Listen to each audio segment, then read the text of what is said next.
कसमस करे मोर फुलवना कहिया होई रे भौजी गवना। सच कहिले जवानी सच कहिले जवानी टन टन करता।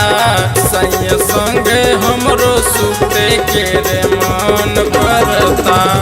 सैया संगे हमरो सुते के रे मन करता।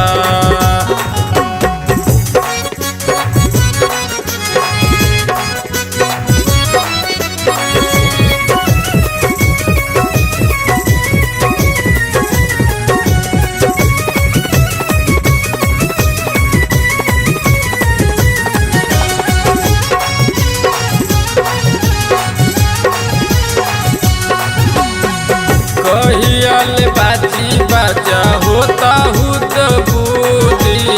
सुतल पे चोलिया में होता गुद गुदी। अब त नसल जाता उमिर बाटे ताजा। कहियाल मिली भौजी मरद के रे माजा। चोलियस जवन चोलियस जवन बन करता। सैया संगे हमरो सुते के रे मन करता। सैया संगे हमरो सुते के रे मन करता।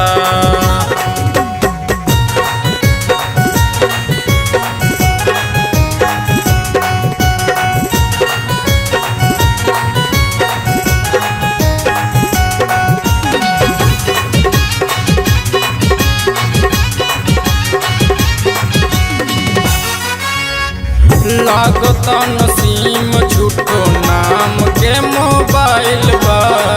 कहिया डलाई भौजी मन खखुआइल बा।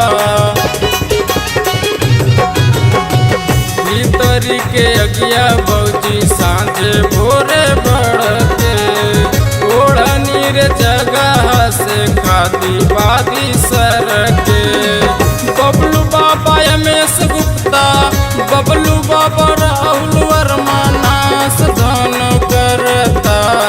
सैया संगे हमरो सुते के रे मन करता। सैया संगे हमरो सुते के रे मन करता।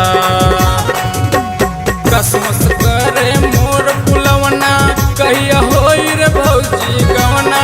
कसमस करे मोर फुलवना कहिया होई रे भौजी गवना। सच कहिले जवानी सच कहिले जवानी टन टन करता।